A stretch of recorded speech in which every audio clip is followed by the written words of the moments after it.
Carta aos Hebreus, no capítulo 11, do versículo 23, em nome de Jesus, até o 29, amém? Está escrito para nós assim, Carta aos Hebreus, no capítulo 11, versículo 23. Pela fé, Moisés, recém-nascido, foi escondido durante 3 meses por seus pais, pois estes viram que ele não era uma criança comum, e não temeram o decreto do rei. Pela fé, Moisés, já adulto, recusou ser chamado filho da filha de Faraó. Versículo 25. Preferindo ser maltratado com o povo de Deus a desfrutar os prazeres do pecado durante algum tempo. Por amor de Cristo, considerou sua desonra uma riqueza maior do que o tesouro do Egito, porque contemplava a sua recompensa.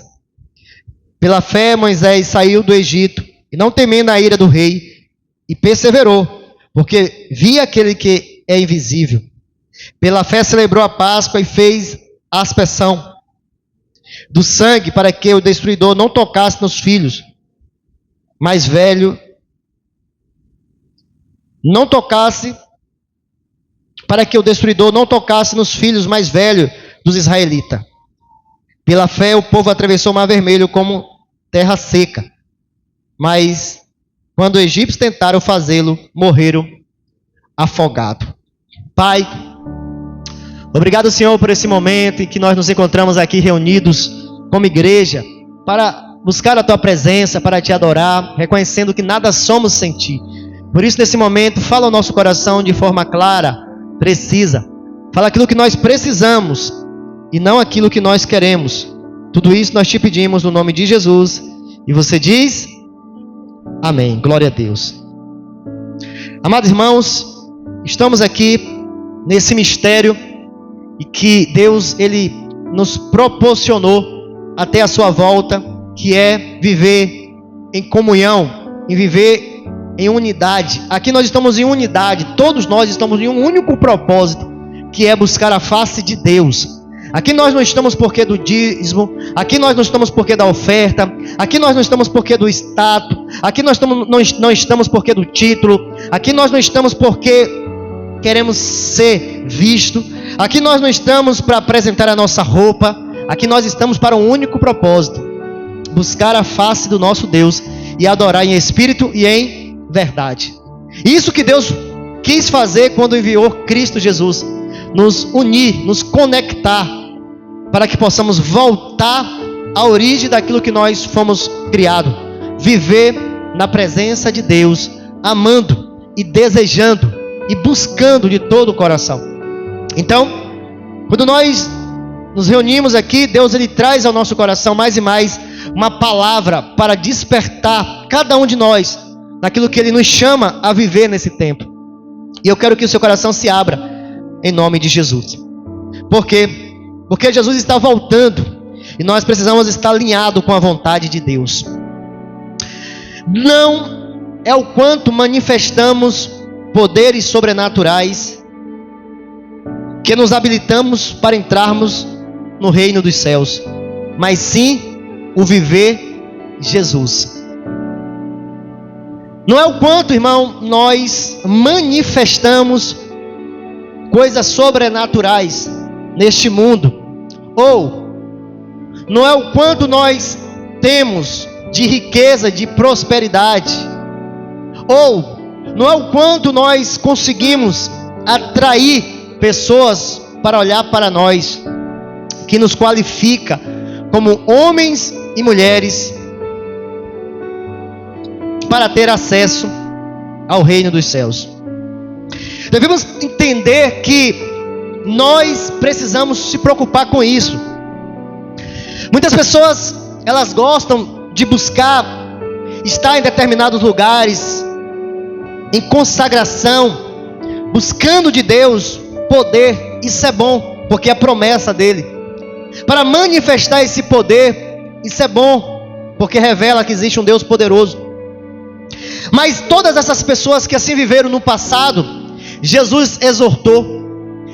Jesus disse para os seus discípulos, quando eles vieram até Jesus para dizer: mestre, até os demônios se submetem, até os principados e potestades das trevas submetem ao teu nome. Mas isso não dava para eles a credencial de que eles estavam com a certeza da vida eterna. E Jesus vai dizer para eles: não se alegre porque os demônios submetem a você. E Jesus vai dizer: porque eu vi Satanás cair do céu, ser lançado. Por quê? Porque ele fazia muita coisa. Satanás, ele tinha uma glória, ele tinha algo que trazia ali, com certeza, muitos olhares para ele. Ele tinha um padrão elevado de beleza, de grandeza, de glória, de esplendor. Mas ele foi desqualificado. Por que ele foi desqualificado com tanta qualidade? A Bíblia vai dizer: porque foi achado no coração dele iniquidade, foi achado no coração dele o pecado, foi achado no coração dele a rebeldia, foi achado no coração dele a transgressão de viver para a glória de Deus.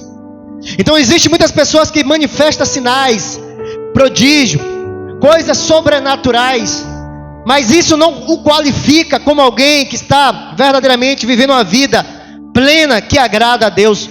Porque para viver uma vida que agrada a Deus é viver Cristo Jesus. Então nós encontramos pessoas que prosperam, que têm uma riqueza elevada, consegue amontoar, juntar, ter muito recurso, porém o seu coração não é um coração que agrada a Deus, porque honra o Senhor com os lábios, mas o seu coração não é um coração quebrantado, um coração contrito, um coração confiante, que verdadeiramente quer viver para a glória de Deus. A Bíblia nos diz de um jovem que ele se aproxima de Jesus, querendo saber a respeito de como viver a eternidade, de como viver o reino de Deus, como ter a certeza da vida eterna.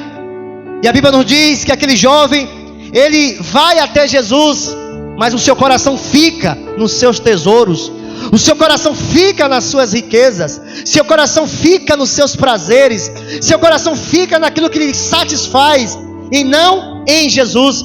Então ele vai até Jesus, mas deixa o seu coração nas coisas do mundo, e pergunta a Jesus: como eu posso ter a vida eterna? Como eu posso ter a certeza da eternidade? E Jesus vai dizer para ele, se ele conhecia os mandamentos, ele vai dizer: eu conheço os mandamentos. E Jesus olha para ele com certeza, com alegria, por ver ali alguém que está expressando algo que agrada a Deus. Não adulterarás, não matarás, honrará pai e mãe. Tudo isso eu tenho feito desde a minha mocidade. E Jesus chama esse jovem agora para viver o padrão de Deus. E como é viver o padrão de Deus? Confiar plenamente em Jesus. Quando a Bíblia nos diz que aquele jovem se expressa isso para Jesus, Jesus fala: tá bom, você está com as qualidades que agrada a Deus, obediente, mas uma coisa está te faltando. Vai, vende tudo que você tem, dá aos pobres, depois você me segue e você vai ter um tesouro no céu. A Bíblia nos diz que esse jovem, ao ouvir isso, ele fica muito triste. Por que ele fica muito triste? Porque ele queria viver uma glória na terra e uma glória no... Ele queria viver as bênçãos na terra e também queria viver as bênçãos no... Ele queria viver tudo que o seu coração desejava na terra e também queria viver tudo que o seu coração desejava na eternidade. E ao ouvir de Jesus que ele deveria segui-lo, a Bíblia nos conta que esse jovem ele fica muito triste. Por que ele fica muito triste? Porque ele tinha uma riqueza e o seu coração estava na riqueza. E a Bíblia nos diz que nós não podemos amar a dois senhores, porque há de amar um e desprezar o outro. O senhor da vida dele era a riqueza. A riqueza era tudo que ele amava e confiava.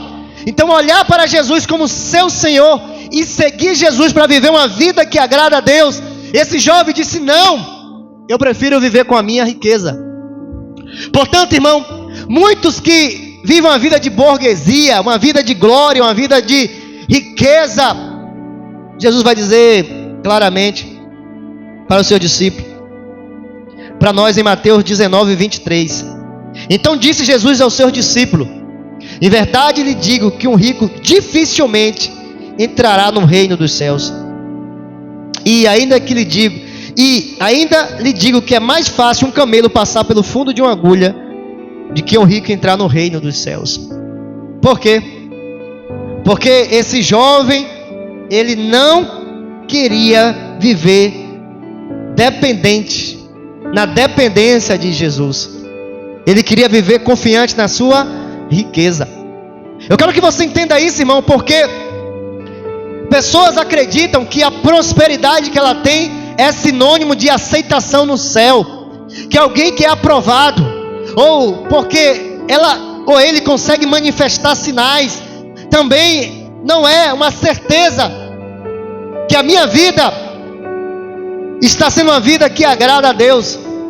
Mas devemos olhar para as Escrituras e procurar nela, irmão, o padrão ao qual Jesus diz na sua palavra. Quando nós chegamos em Mateus 16, 24, Jesus está dizendo para os seus discípulos a vida, o formato, o modelo ao qual agrada a Deus. E quando nós chegamos aqui, nós vamos ver dessa forma Jesus dizendo para o seu discípulo, expressando em Mateus 16, 24. Então Jesus disse aos seus discípulos: se alguém quer vir após mim, negue a si mesmo, tome a sua cruz e siga-me. Pois quem quiser salvar a sua vida, perderá. E quem perder a vida por minha causa, esse achará. Então aquele jovem, ele não queria perder a vida para achar a vida que agradava a Deus, que era viver seguindo Jesus, que era viver uma vida olhando somente para Jesus e não só para a riqueza. Jesus está dizendo para o seu discípulo: essa é a forma de achar a vida. Quando você abre mão de viver a sua vida para viver a minha vida, você vai achar a verdadeira vida que agrada a Deus. E ele vai dizer: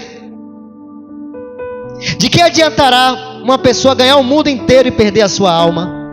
Ou o que dará uma pessoa em troca da sua alma? Porque o Filho do Homem há de vir na glória do seu Pai com seus anjos. Então retribuirá cada um conforme as suas obras. Então aqui nós estamos olhando uma promessa que Jesus está dizendo: se você viver a vida ao qual eu estou chamando você para viver, você vai achar a verdadeira vida. E vivendo essa vida que é verdadeira, que é viver debaixo da minha autoridade, debaixo do meu senhorio, debaixo do meu querer, você vai ter uma esperança que naquele grande dia, quando eu voltar, vir em glória, eu vou trazer para você recompensas.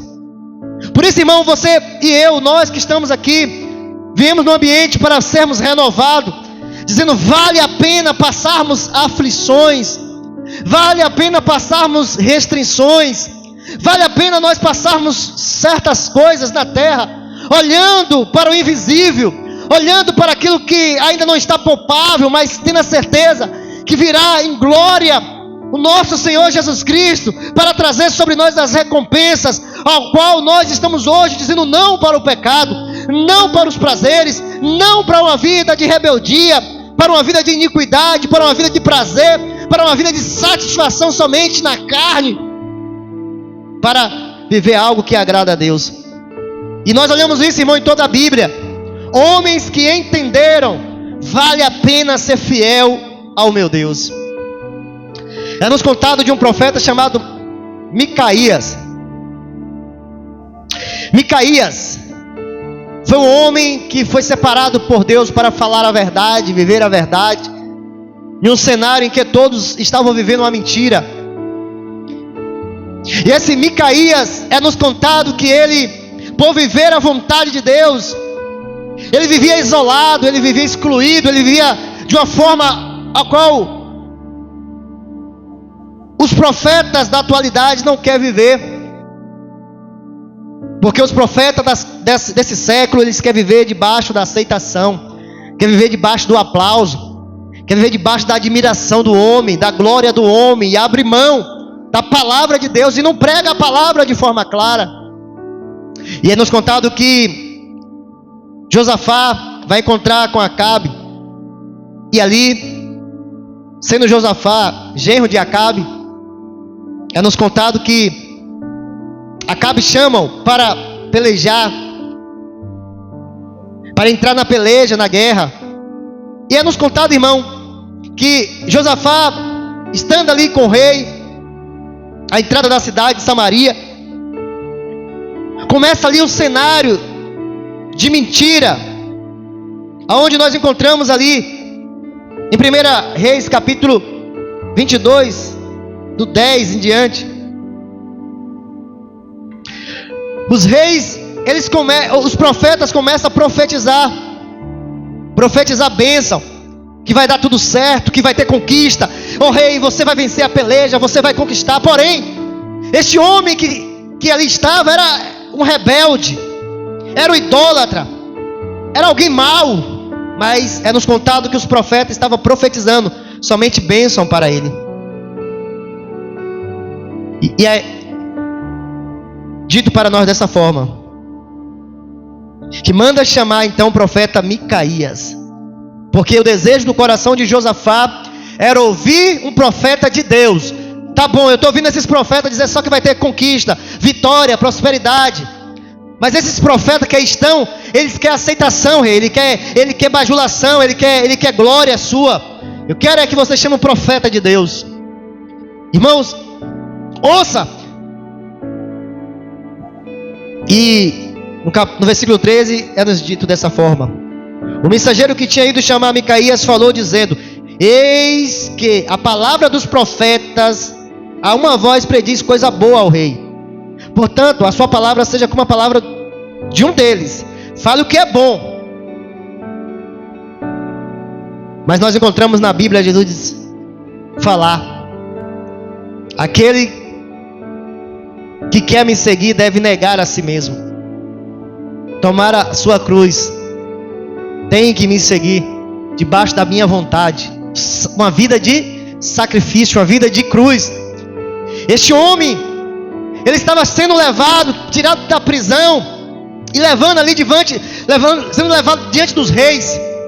E é nos contado, amados, que ele poderia ver a oportunidade de sair da cadeia se ele falasse coisas boas para agradar. Mas este homem vai nos dizer a palavra que depois de tentar falar aquilo que agradava o rei falou: você está mentindo, fale a verdade, que você não é um profeta igual aos outros, mentiroso, que fala aquilo que para me bajular. E nós ouvimos claramente no 15: quando ele chegou à presença do rei, este lhe perguntou: Micaías, devemos ir a Ramote de Gileade para a batalha e devemos nos conter? Ou devemos nos conter? Ele respondeu: vá, você triunfará, o Senhor entregará nas mãos do rei. O rei disse: quantas vezes devo fazer você jurar que não me fala? Quantas vezes devo fazer você jurar que não me fale, a não ser a verdade em nome do Senhor? Então Micaías disse: então tá, você quer a verdade?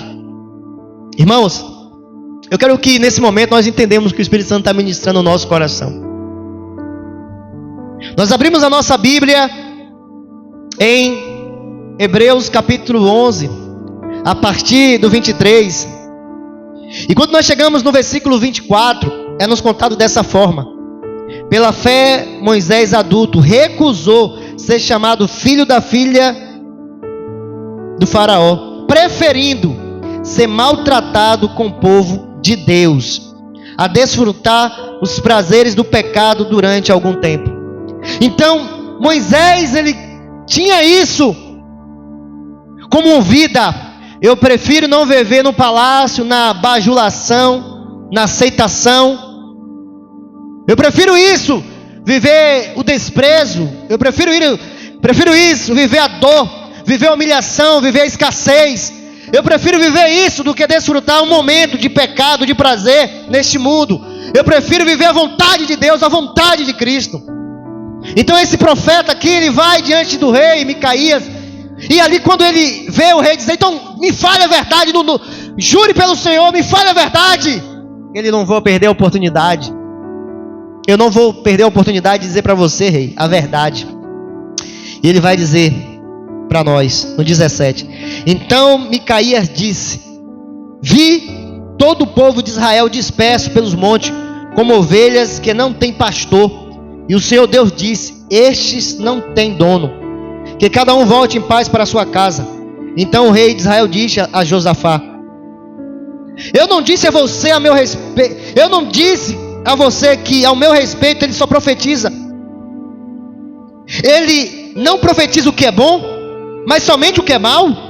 Micaías prosseguiu: portanto, ouça a palavra do Senhor. Viu o Senhor assentado no seu trono, e todo o exército do céu estava junto dele, e à sua direita e à sua esquerda. Então o Senhor perguntou: quem enganará Acabe para que vá e seja morto em Remote de Gileade? Então, irmão, esse homem está dizendo que teve uma visão de Deus e dizendo que isso ia acontecer. E ele vê ali Deus trazendo, enviando ali um falso espírito para enganar com homens, profetizasse mentira. E ele ali nitidamente, claramente dizendo: olha, Israel vai sofrer, o povo vai se espalhar e o rei não vai ter vitória. Ao dizer isso, irmão, este homem, ele sofre as consequências de não ser como os falsos profetas. Ele recebe a sentença no 27. Assim disse o rei: meta este homem na cadeia e o ponha a pão e água, até que eu volte em paz.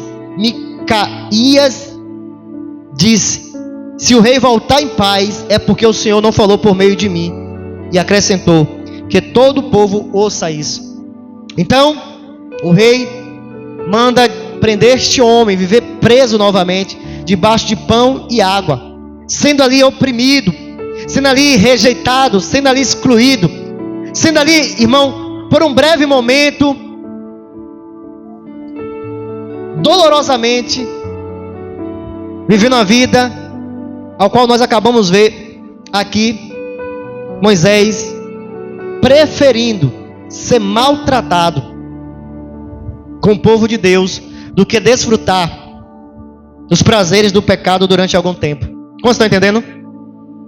Então esse homem chamado Micaías, ele viu o cenário de ser alguém que poderia viver os prazeres que todos os outros profetas estavam vivendo, debaixo da bajulação, da aceitação. Mas ele entendeu que não deveria viver aquilo, porque aquilo era momentâneo, 10, 20, 30, 40, 50 anos, mas depois haveria consequência para a sua alma. Ele preferiu falar a verdade, viver a verdade, estar ali como homem que representa Cristo na terra, sendo verdadeiramente um filho que agrada a Deus. E disse para aquele rei: você vai sofrer, rei, porque você não quis submeter a palavra de Deus. Você vai para a guerra, mas certamente você não vai voltar, você vai morrer na guerra. Ao falar a verdade, este homem ali agora é preso. E eu quero que você entenda que isso aconteceu, e é nos contado de Moisés. Moisés foi alguém que tinha uma beleza. Moisés foi alguém que cresceu no palácio. Moisés foi alguém que tinha todo o recurso que todos nós aqui hoje desejamos. Tinha carro, tinha casa, tinha ouro, tinha prata, tinha fama, tinha proteção de homens, tinha tudo que ele desejava. Mas Moisés entendeu algo: eu não nasci para viver aquilo que Faraó quer me proporcionar. Eu nasci para viver aquilo que Deus me chamou para viver, que é o viver Jesus. Então, quando nós chegamos no 26 do capítulo 11 de Hebreus, está escrito assim: por amor de Cristo, considerou sua desonra uma riqueza maior do que os tesouros do Egito, porque contemplava a sua recompensa. Então, Moisés, ele poderia desfrutar tudo. Ele não estava roubando, ele não estava defraudando, ele não estava tirando de ninguém, ele poderia viver tudo. Mas ele entendeu que nasceu para um propósito. E quem nasce para um propósito não pode viver aquilo que o Egito proporciona, aquilo que Faraó proporciona, porque não traz ali glória para Deus. Ele preferiu viver sofrimento, desonra, desprezo, maltrato no deserto com a escassez, mas fazendo a vontade de Deus, vivendo com o povo de Deus, sabendo que haveria uma recompensa a qual Cristo daria. E nós estamos aqui, irmão, para renovar novamente a nossa força. Vale a pena nós falarmos sempre a verdade. O que adianta, irmão, eu estar aqui e dizer que Deus vai fazer, que vai acontecer, que Deus vai fazer, mas quem está lá é Acabe, quem está lá é Jezabel, quem está lá é Judas, quem está aí é Jonas, quem está vivendo isso são pessoas que desonram a Deus. Então quando nós estamos aqui, irmão, não é para aceitação, não é para aplauso. Quando nós estamos aqui, irmão, é para viver a vontade de Cristo, por amor a Cristo, para exaltar a Cristo. E Cristo, Ele deixou a sua palavra claramente para nós, que nós acabamos de ler aqui, quando Ele disse para o seu discípulo: vocês querem verdadeiramente ser meu discípulo, então vocês devem vir após mim e negar a si mesmo, tomar a sua cruz e me seguir. Ele vai dizer: o que adianta o homem ganhar o mundo, ganhar aplauso, a ganhar admiração, a ganhar riqueza, glória do homem, e ser reprovado diante de Deus? E ele finaliza com a promessa em que nós acabamos de ler, que Moisés olhava o invisível. Moisés olhava um tesouro invisível. Moisés olhava algo precioso, uma recompensa que vinha não do homem, mas de Deus. E Jesus fala isso na sua palavra, quando nós chegamos aqui em Mateus 16, 27. Porque o Filho do Homem há de vir na sua glória Porque o Filho do Homem há de vir na sua glória de seu Pai, com os seus anjos. Então retribuirá cada um conforme as suas obras. Você acha que Micaías, quando ele apresentar diante de Deus, quando Acabe apresentar diante de Deus, quando aqueles milhares de profetas que mentiram chegar diante de Deus, quem vai receber a recompensa? Moisés, sabendo disso, ele falou: prefiro viver um momento de desprezo, um momento de maltrato, um momento de humilhação, de desonra, mas tendo a certeza que eu vou viver eternamente com Deus. E quando nós, irmãos, chegamos em Mateus 17, nós olhamos que ele viveu no deserto, sofreu no deserto, foi desprezado, foi caluniado, foi traído, morreu no deserto. Mas ele olhava para algo invisível, irmão, não para aquela Canaã que estava diante dele. Moisés, quando nós chegamos no capítulo 17 de Mateus, é nos contado assim: 6 dias depois, Jesus tomou consigo Pedro, Tiago e João, irmão de Tiago, e os levou em particular a um alto monte. Ali ele foi transfigurado diante deles. Sua face brilhou como o sol, e a sua roupa se tornaram branca como a luz. E naquele mesmo momento apareceu diante dele Moisés e Elias, conversando com Jesus. Então, é nos contado aqui que quando Jesus subiu ao monte com 3 discípulos, o céu se abre e lá está Moisés, vivendo a recompensa, vivendo aquilo que ele não quis viver na terra, debaixo da vontade de Faraó, debaixo da glória de Faraó, debaixo da influência de Faraó. Ele preferiu ser maltratado, desprezado, olhando para aquilo que Deus poderia fazer com ele na eternidade. E lá estava Moisés agora. E nessa noite, irmão, o desejo do meu coração é que você olhe para estes homens. Eu poderia falar de Elias, que sofreu tanto, que foi tão maltratado, e lá está Elias, sentado ou em pé, contemplando juntamente com Jesus a terra, olhando para ver se alguém bom, alguém que se desvia do mal, alguém que quer viver para a sua glória e não se apegue à riqueza desse mundo, como aquele jovem rico. Então nessa noite, o desejo do meu coração é que você creia na palavra de Deus. Vale a pena você viver o desprezo, vale a pena você viver o maltrato, vale a pena você viver tudo aquilo que outros não querem viver, mas sendo fiel à palavra de Deus, sendo fiel ao querer de Deus. Não existe eternidade, não existe vida eterna, não existe uma esperança que vai viver no céu se não tiver uma vida de renúncia, uma vida de entrega aos pés de Jesus. Porque aquele que perder a sua vida, achar lá, e você só pode achar a sua vida se você estiver vivendo uma vida que agrada a Deus, assim como está escrito, como nós ouvimos a vida de Moisés. Por amor a Cristo, ele preferiu viver o desprezo desse mundo. Por isso, por amor a Cristo, vale a pena você dizer não. Tudo aquilo que Faraó, Satanás e seus principados e potestades estão propagando neste mundo, e confiar na palavra de Deus. Que Deus te abençoe a tua vida, que Deus abençoe a tua casa. Se coloque de pé, em nome de Jesus Cristo.